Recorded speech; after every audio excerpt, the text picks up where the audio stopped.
ሰላም ጤና ይስጥልኝ ውድ የተከበራችሁ የዩቲዩብ ቤተሰቦቼ እንደምን ውላችኋል? ዛሬ ዓለምን ያነጋገሩ ክስተቶች ወደ እናንተ ይዤ ቀርብ ያለው ቤተሰብ ያልሆናችሁ ሰብስክራይብ በማድረግ ቤተሰብ ሁኑ። መረጃው ቶሎ ቶሎ እንዲደርሳችሁ የደውል ምልክቷን በመጫን መጀመራችሁ እንዳትረሱ። ወደ ዝርዝር መረጃው ስናልፍ አሜሪካ ለእስራኤል የጦር ድጋፍ አድርጋለች። በሀገር ውስጥ ደግሞ የትግራይ ጉዳይ ወዴት እየሄደ ነው? እሱን በዝርዝር እንመለከታለን። እስከ ፕሮግራማችን ፍጻሜ አብራችሁን ቆዩ። ባለፉት 24 ሰዓታት ውስጥ የታየው 6500 ቶን ጭነት ከመቶ በላይ በሆኑ የሲ-17 ግሎባል ማስተር እና ሲ-5 ጋላክሲ የጭነት አውሮፕላኖች እንዲሁም በግዙፍ መርከቦች የተጓጓዘው ይህ ጭነት ኢመርጀንሲ ሪሰፕላይ ሲባል እስራኤል በሊባኖስ እና በኢራን ግንባር ለሚኖረው ከፍተኛ የተኩስ ልውውጥ ወይም ሃይ ኢንቴንሲቭ ኮንፍሊክት በቂ ክምችት እንዲኖራት የታለመ መሆኑ ተገልጿል።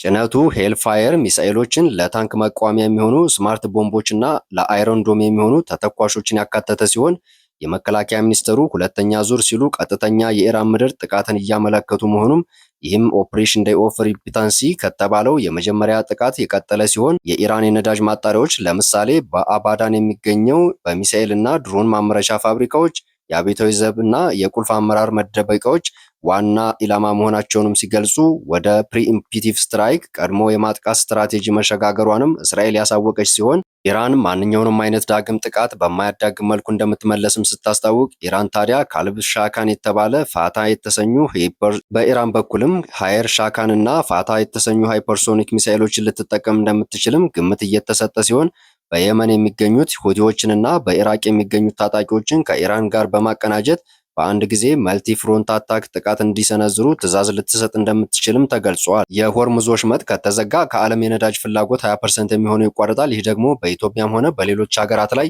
የነዳጅና የሸቀጦች ዋጋ እንዲጨምር ያደርጋል። ሩሲያ ለኢራን የኤስ-400 አየር መከላከያ ስርዓት ልታቀርብ ትችላለች የሚልም ስጋት በአሜሪካ በኩል መኖሩ ይህም ቀውስ ከቀጠናው ወደ ዓለም አቀፋዊ ግጭት ሊለወጥ ይችላል። ይህም ደግሞ ሶስተኛ የዓለም ጦርነት ሊከሰት ይችል ይሆን የሚል ጥያቄዎች እየተነሱ ይገኛሉ። የአረብ ሀገራት ኳታርና ግብጽ ውጥረቱን ለማርገብ የሚያደርጉት ጥረት ዓለም ትንፋሿን ውጥ አድርጋ እየጠበቀችው ሲሆን የአሜሪካ የጦር መሳሪያ ድጋፍ ሰላምን ያመጣል ወይስ ጦርነቱን ያባብሰዋል የሚሉ ሀሳቦች እየተነሱ ሲሆን ወደ ሀገር ውስጥ ዝርዝር መረጃዎች ስናልፍ የአውሮፓ ህብረት ትግራይ ክልል ውስጥ የሚገኙ ሁኔታዎችን በቅርበት እየተከታተልኩ ነው ሲል ይህም የፕሪቶሪያ ስምምነት አደጋ ላይ እንዳይወድቅ ሲል እርምጃ እንዲወሰድም እያሳሰበ ይገኛል። የአውሮፓ ህብረት ትናንት ሐሙስ ሚያዝያ 22 ማለት ነው ባወጣው አጭር መግለጫ በክልሉ ያለው ውጥረት በአስቸኳይ እንዲደረግ ጠይቆ ህብረቱ ትግራይ ክልል መንግስት ውስጥ ያለው እየታዩ ያሉ ሁኔታዎችን በከፍተኛ ስጋት እየተከታተለ መሆኑን ገልጿል።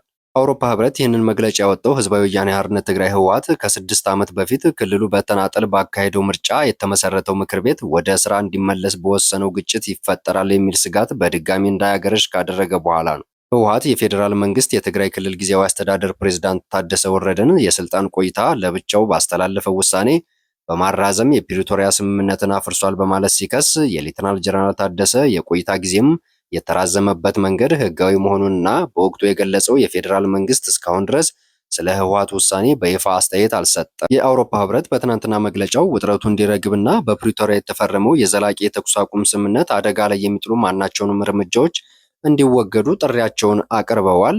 ሌላ አስከፊ ግጭትን ማስወገድና በሁሉም ወገኖች መካከል ያሉ ልዩነቶችን በፖለቲካዊ ንግግር መፍታት አስፈላጊ ነው ሲል ወደ ውይይት እንዲመለሱም ጥሪ አቅርቧል። የአውሮፓ ህብረት የተፈጠረው ውጥረት እንዲረግብ የሚጠይቅ መግለጫ ያወጣው በትግራይ ጦርነት ምክንያት አቋርጦ የነበረውን ለኢትዮጵያ የሚሰጠውን የቀጥታ በጀት ድጋፍ በድጋሚ ማስጀመሩን ባስታወቀ በቀናት ልዩነት ህብረቱ ባለፈው ሳምንት ሰኞ ሚያዝያ 12 2018 ዓ.ም ባወጣው መግለጫ ለኢትዮጵያ የመንግስት የሚውል ለ140 ሚሊዮን ዩሮ በመስጠት ከ5 ዓመት ለሚበልጥ ጊዜ ተቋርጦ የቆየው ቀጥታ በጀት ድጋፍ በድጋሚ መጀመሩ ሲያሳውቅ የህብረቱ ዓለም አቀፍ አጋርነት ኮሚሽንነት የሆኑት ጆሴፍ ስኬላ በበጀት ድጋፍ በድጋሚ መጀመር በኢትዮጵያ የሪፎርም አጀንዳ ያለንን መተማመንና ለዚህ አጋርነት ያለንን የረጅም ጊዜ ቁርጠኝነት የሚያሳይ ነው ሲሉ ይህም የአውሮፓ ህብረት እርምጃ ግን ከዓለም አቀፍ ሰብአዊ መብቶች ተቋም ሂውማን ራይትስ ተቃውሞ ገጥሞታል። ሂውማን ራይቶችም የኢትዮጵያ መንግስት በትግራይ ጦርነት ለተፈጸሙ ወንጀሎች ተጠያቂነት ለማስፈን ትርጉም ያለው እርምጃ አለመውሰዱን እንዲሁም በህወሓትና በፌዴራል መንግስት መካከል የግጭት ስጋት በድጋሚ ማንዣበቡን ጠቅሰው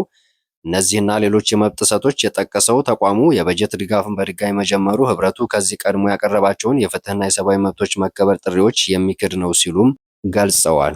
ውድ ተመልካቾች አብራችሁ ስለቆያችሁ አመሰግናለሁ። ሀሳብ አስተያየታችሁን በኮሜንት ላይ አስቀምጡልኝ። ከወደዳችሁት ላይክ በማድረግ ቤተሰብ ያልሆናችሁ ሰብስክራይብ በማድረግ ቤተሰብ ሁኑ። ለዓለማችን ሰላምን እየተመኘን ሰላም ቆዩልኝ።